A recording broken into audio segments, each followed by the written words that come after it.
नमस्कार दोस्तों, मैं डॉक्टर सचिन जैन।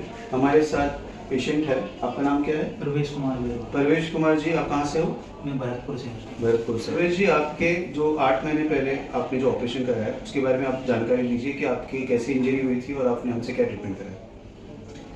एक दिन सर मैं बाइक से जा रहा था तो अचानक मतलब ब्रेक लग गई और मैं गिर गया। तो इसी पैर के बल गिरा था तो ये मेरे घुटने में इसमें लग गई थी। तो उस टाइम मुझे पता चल गया था कुछ ना कुछ मेजर वो हो गई है इसमें स्टेज। तो उसके बाद मैंने भरतपुर में MRI कराई तो वहाँ पे पता चला कि इसका सर्जरी होगी। तो फिर मैंने वहाँ नहीं तो आप मेरे पास आए। तो बेसिकली इनके परवेश जी के जो था उसको हम बोलते हैं डैशबोर्ड इंजरी। PCL होता है और ये आपका PCL होता है। तो जब आप घुटने के बल, नी के बल गिरते हैं तो आपका पूरा का पूरा फोर्स पीछे की तरफ जाता है और आपका जो PCL होता है वो पूरा का पूरा डैमेज हो जाता है। इनके जो घुटने में अगर हमने चेकिंग की थी तो उसमें एक तो पोस्टीरियर सैग पॉजिटिव था। पोस्टीरियर सैग जो होता है वो बताता है कि आपका PCL और पोस्टीरियर ड्रॉअर, PCL जो है वो पूरा फटा हुआ है, प्लस इनके घुटने में साइडवेज भी लचक थी। तो साइडवेज लचक होने से क्या होता है कि भाई MCL भी इनका ग्रेड 3 टायर था। तो हमने इसका 7 से 8 महीने पहले दूरबीन से PCL का ऑपरेशन किया था और साथ साथ हमने MCL भी इसका ऑपरेट कराया।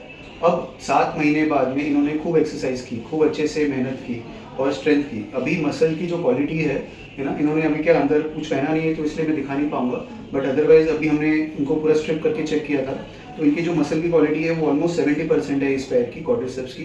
पोस्टीरियर ड्रॉअर हम जो चेक करते हैं वो ऑलमोस्ट ना के बराबर है और वैल्गस स्ट्रेस टेस्ट जो अपोजिट साइड में जितना उसमें स्ट्रेस होता है वो बिल्कुल भी नहीं है और बिल्कुल ही घुटना स्टेबल है।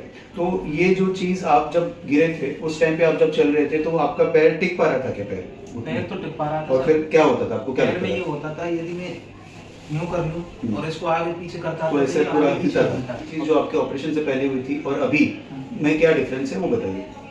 अभी लगभग सही है पहले की बजाय। मतलब पूरा तो सही नहीं हुआ पर अभी और रिकवरी चल रही है, धीरे धीरे सही हो जाएगा। क्योंकि हम कहते हैं यूजुअली PCL में 9 मंथ्स लगते हैं रिकवरी में। जो स्ट्रेंथ आनी है मसल्स की उसको 9 मंथ्स का टाइम लगता है। प्लस इनके तो PCL भी था और MCL भी था, तो 2 बड़े लिगामेंट्स के टायर थे, उसमें हमने इसको पूरा स्ट्रॉन्ग कर दिया। तो उसके बाद में क्लिनिकली तो कोई इंस्टेबिलिटी नहीं है, बट जो इनकी इंस्टेबिलिटी है इनको जो लग रहा है, क्योंकि कभी भी तराजू दोनों साइड बराबर होना चाहिए।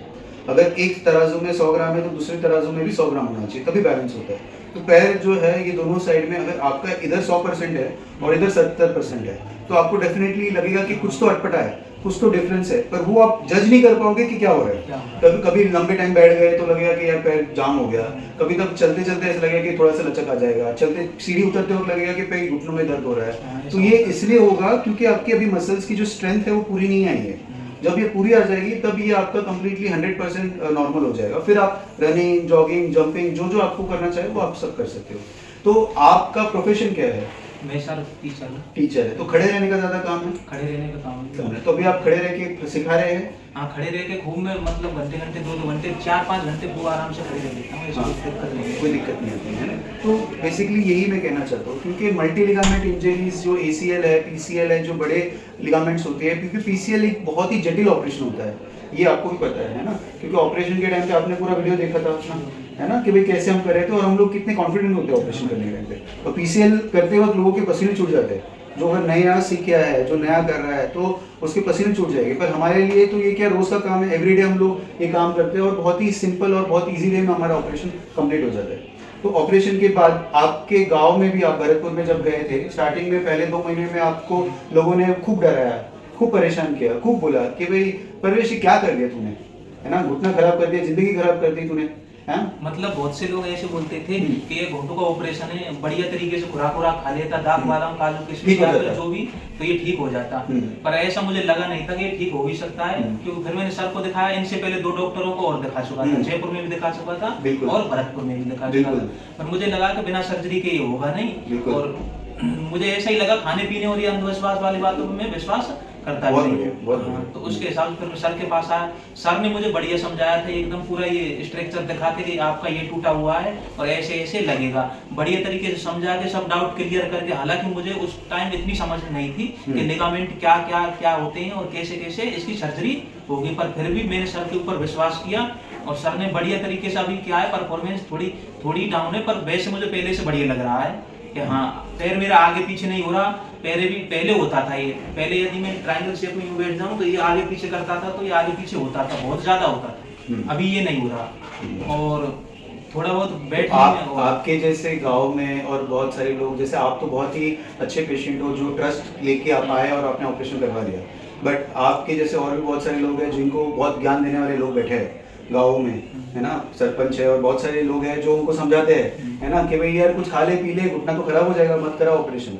तो आप उनको क्या सलाह देना चाहोगे? मेरी सलाह ये है सभी से कि यदि किसी के घुटनों में या फिर घुटने में इंजरी हो जाए तो ऐसी बातों पर विश्वास मत करना कि कोई खाने पीने से ऑटोमेटिक सही हो जाएगी। अब ये चीज है जो चिकित्सा से होती है तो वो तो चिकित्सा से ही सही होंगी, ऐसे नहीं होंगी खाने पीने से। भाई खाने पीने से ये हो सकता है कि हड्डी वड्डी में थोड़ा बहुत दर्द वर्द हो तो वो हो सकती है, चिकनाट फिकनाट कम हो तो वो ज्यादा आ जाएगी, पर जो चीज अब जैसे कोई नस की चीज है, नस टूट गई तो वो तो भाई डॉक्टर के द्वारा ऑपरेट हो गई, वो दोबारा नस मैकेनिकल चीज है। हाँ, ऐसे नहीं है। अब वो जैसे अभी हड्डी का होता तो थोड़ा बहुत प्लास्टर वलास्टर लग के ये सही हो जाता, पर वो थोड़ी गंभीर चीज थी, तो ये गंभीर चीज को गंभीरता से ही लेना चाहिए और अपने उस पे वो नहीं करना चाहिए, मतलब जो फालतू का ज्ञान है ग्रामीण स्तर का उस पे नहीं है, और आके बढ़िया से सर्जन को दिखाना चाहिए और उससे पूरी जानकारी लेके। हमारे पास आए तो वो क्या एक्सपेक्ट कर सकते हैं?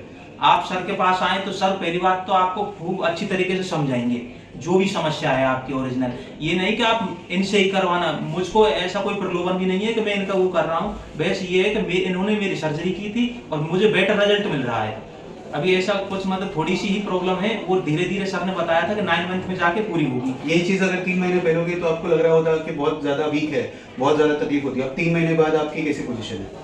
ऐसा हुआ था सर, मैंने जब आपसे जून में करवाई थी सर्जरी तो उसके बाद जुलाई और अगस्त तक मुझे ऐसा लग रहा था कि शायद यार कुछ गड़बड़ हो गई, मुझसे ही गड़बड़ हो गई, या फिर मैंने डॉक्टर गलत सुन लिया दिखे, ऐसा मुझे लग रहा था। पर धीरे धीरे फिर सर के गाइडेंस के अनुसार फिर मैंने ये सोचा कि चल हो गया सो हो गया, अब सर्जरी भी हो गई, सब काम हो गई, पर अब डॉक्टर के अनुसार ही कर ले जो कुछ करने का है। फिर मैंने जैसे जैसे सर ने बोला कि अब जिम लगवा, अब ये कर वो कर, वजन बढ़ाए, ऊपर नीचे करे, तो वैसे वैसे करता गया और फिर अब धीरे धीरे मतलब में जो मेरा जो गलती थी कि मैं कुछ गलत, हाँ, तो वो मैंने सुधारी, और सर के जो मेरी ये थी कि शायद मैंने गलत डॉक्टर तो नहीं चुन लिया, पर वो मेरी गलती थी कि मैंने ऐसा सोचा। वो मैंने तो मेरे मन में मतलब ये है कि घर वालों ने शादी तो करा दी पर वो लड़की कैसी निकली अपने को नहीं पता, है ना। अब वो जैसे 1 साल हो गया शादी के बाद में, अब पता चल रहा है कि लड़की ठीक है, लड़की बढ़िया, ऐसे यही डोल हो गया, यही मान लो। चलो, thank you Parvesh ji, take care of yourself. और आपको भी अगर कोई लिगामेंट इंजरीज है, मल्टी लिगामेंट इंजरीज है, कोई कॉम्प्लिकेटेड केसेस है जिसको आप ट्रीटमेंट करवाना चाहते हैं तो आप डेफिनेटली हमारे पास आए, हम अच्छे से अच्छा रिजल्ट देने की कोशिश करेंगे और बेस्ट से बेस्ट ट्राई करेंगे कि आप अपने स्पोर्टिंग एक्टिविटी में अपने नॉर्मल लाइफ में वापस से जी सकें। थैंक यू सो मच, नमस्कार।